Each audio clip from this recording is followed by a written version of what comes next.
নমস্কার বন্ধুরা, তোমরা সবাই কেমন আছো? বড়দের প্রণাম, ছোটদের অনেক অনেক ভালোবাসা।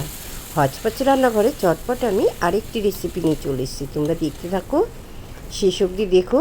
আশা করি রেসিপিটা তোমাদের ভালো লাগবে। দেখো, এখানে দুটো আলু আর কিছুটা সজনা ডাঁটা নিয়ে নিয়েছি।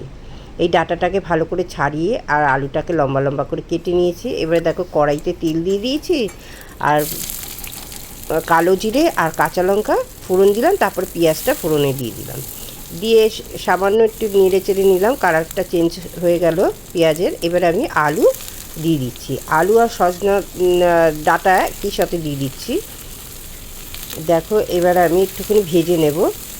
পেঁয়াজটা কিন্তু এর সাথেই ভাজা হয়ে যাচ্ছে, ওই জন্য আলাদা করে আমি বেশিক্ষণ ভাজিনি।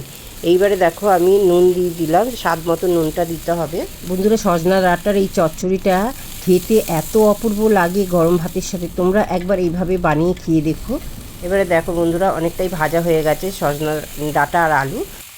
কয়েকটা কাঁচা লঙ্কা আর টমেটো দিয়ে দিলাম, মিনিটখানেক নেড়ে নিলাম। এইবারে দেখো, সামান্য হলুদের গুঁড়ো দিলাম আর জিরে ধনের গুঁড়ো সামান্য করে দিলাম, একদমই সামান্য। আর লাল লঙ্কার গুঁড়ো দিলাম। ঝালটা যে যেরকম খাবে সেই রকমই দেবে, তা আমি অল্পই দিয়েছি, মশলাও খুব অল্প লাগে। এবারে দেখো, আমি একটুখানি ঢাকা চাপা দিয়ে মশলাটাকে কষিয়ে নিয়েছি। দেখো, ঢাকাটা খুলে আবার আমি একটু নেড়ে দেবো, দেখবো যে হয়েছে কিনা। অনেকটাই কিন্তু হয়ে এসছে কষানো। আর এতে আমি সর্ষে আর পোস্ত বেটে দেবো, খুবই, সেটাও সামান্য দেবো। খুব বেশি মশলা দিলে এই গরমের সময় খেতে ভালো লাগে না। লাল সর্ষে হাফ চা চামচ আর কালো সর্ষে হাফ চা চামচ আর 1 চা চামচ পোস্ত গ্রাইন্ডারে বেটে নিয়েছি, সেটা দিয়ে দিলাম। আর সামান্য চিনি দিলাম। আর এরকম করে একটুখানি কষিয়ে নিলাম, বেশিক্ষণ কষালাম না। এটা দিয়ে সর্ষে পোস্ত দিয়ে আমি মিনিট খানেক একটু কষিয়ে নেব। বন্ধুরা, তোমরা সবাই ডাঁটা চচ্চড়ি রান্না করতে জানো, কিন্তু আমি কিভাবে ডাঁটা চচ্চড়ি রান্না করি সেটাই তোমাদের সাথে শেয়ার করলাম। কষিয়ে জল দিয়ে দিলাম।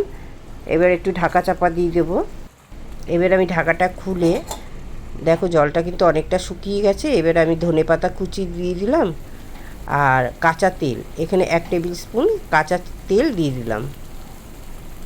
তেলের পরিমাণটা বুঝে তোমরা দেবে। বন্ধুরা, তোমাদের এই রেসিপিটা যদি ভালো লাগে অতি অবশ্যই করে একটা লাইক, শেয়ার, সাবস্ক্রাইব করে একটু পাশে থেকে সাপোর্ট করো। আর পাশে থাকা অল বাটনটা যদি প্রেস করে দাও, যখনই আমি কোনো নতুন রেসিপি ছাড়বো সবার আগে নোটিফিকেশন তোমাদের কাছে পৌঁছে যাবে। বন্ধুরা, তোমরা সবাই খুব ভালো থেকো, সুস্থ থেকো, আনন্দ থেকো। শেষ অবধি দেখার জন্য অনেক অনেক ধন্যবাদ। এর পরের দিন অন্য কোনো রেসিপি নিয়ে চলে আসবো। বাই।